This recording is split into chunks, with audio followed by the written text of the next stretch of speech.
사랑하는 믿음의 가족 여러분, 안녕하십니까? 요한계시록 2장 16절 17절 말씀입니다. 그러므로 회개하라. 그리하지 아니하면 내가 내게 속히 가서 내 입의 검으로 그들과 싸우리라. 이기는 그에게는 내가 감추었던 만나를 주고 또 흰 돌을 줄 터인데 그 돌 위에 새 이름을 기록한 것이 있나니 받는 자 밖에는 그 이름을 알 사람이 없느니라. 버가모 교회는 의도적으로 뛰어든 것이 아니라 떠내려가다가 타협의 물결 속으로 휩쓸렸습니다. 사람들이 하루아침에 하나님과의 관계를 포기하고 완전히 세상 사람으로 살겠다고 결심하여 그렇게 되는 것은 아닙니다.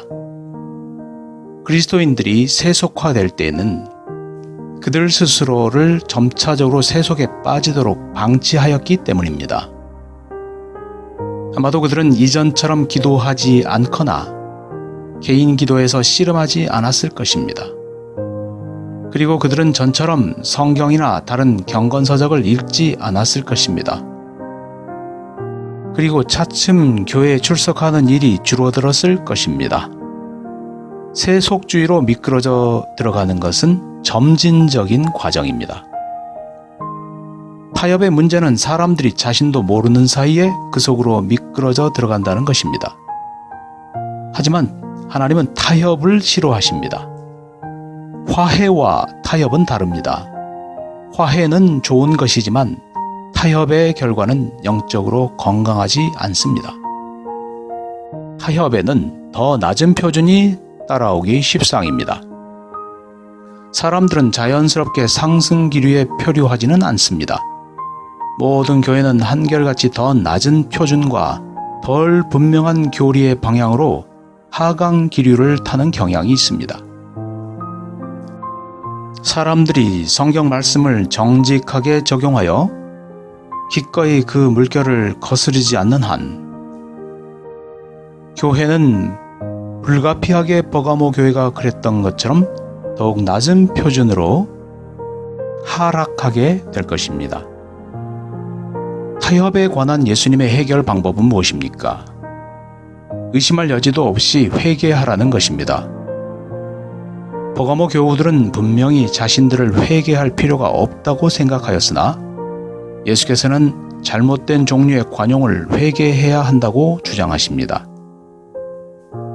만약 교회 지도자들이 교회를 파괴하는 사람들을 대항하지 않으면 그분은 임하셔서 그의 입의 검으로 그들과 싸우실 것입니다. 타협하는 정신에 대한 치료는 무엇보다도 강력한 결심입니다.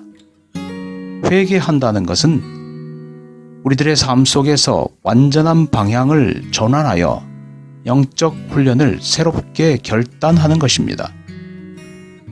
그것은 기분대로 하거나 되는 대로 살아가는 표류하는 삶을 멈추게 하는 것입니다.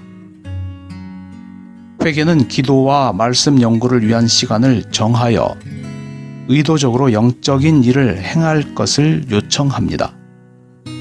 그리고 하나님께서 우리의 삶에 의도하시는 일들을 하기 위하여 우리의 삶의 시간을 구분하여 드리는 것, 즉 다른 사람과 우리의 믿음을 나누는 일을 하는 것입니다.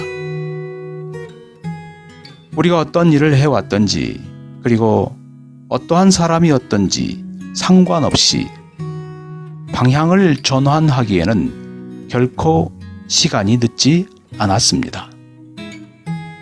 주님께서는 이기는 자에게 감추었던 만나를 주시겠다고 약속하셨습니다. 만나를 하늘에서 온 양식, 하늘 양식, 힘센 자의 떡이라고 부르고 있습니다. 만나를 주시겠다는 것은 상징적인 표현으로 하나님께서 이기는 자의 현재 생활의 의식주를 책임지시겠다는 것과 미래의 영생을 주시겠다는 보증을 가리킵니다. 예수께서는 내가 곧 생명의 떡이라고 요한복음 6장 35절에 말씀하셨고, 만일 만나를 생명의 떡과 동일시한다면 이기는 자들에게 만나를 주시겠다는 것은 그리스도 자신을 주시겠다는 허락으로도 볼 수 있습니다. 흰 돌을 주시겠다고 하는 것은 면죄 혹은 방면을 뜻하고 승리를 의미하며 공적 축제에 참석할 수 있는 증표로 묘사되고 있습니다. 그러므로 흰돌 위에 기록된 새 이름은 성도들이 천국에서 영예의 새로운 지위를 갖게 될 것을 의미합니다. 새 이름은 변화된 새 성품을 뜻하며 흠없는 품성은 영원토록 존속할 것이고, 하나님과의 새로운 관계에 들어가는 새 이름을 갖는 것은 새로운 지위가 부여되는 것을 뜻합니다. 성경에서 새로운 지위를 나타내기 위하여 새 이름을 주는 것은 하나의 관례였습니다. 성령의 회개하시는 능력을 통하여 승리하는 새 이름을 얻게 되길 소망합니다. 감사합니다. 행복한 하루 되세요.